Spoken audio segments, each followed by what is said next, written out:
Sir ஒரு entry போடணும். எத்தனை பேர் சார்? ஒரே ஆளு. வேற யாரும் வரலையா சார்?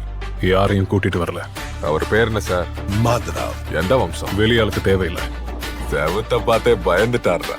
ஜாக்கிரதை சார், இது வரைக்கும் உள்ள போன எவனும் வெளிய வந்ததே இல்ல.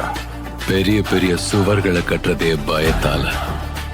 எவன் வெளியே போறான்னு இல்ல. கடவுள் இந்த பக்கம் வராதுன்னு சொன்னல, அதான் திரும்பி பார்த்து வேண்டிட்டு இருக்கேன். எவனாவது உள்ள வந்துருவானோன்னு. ராட்சசனாவது வந்து நிப்பான்.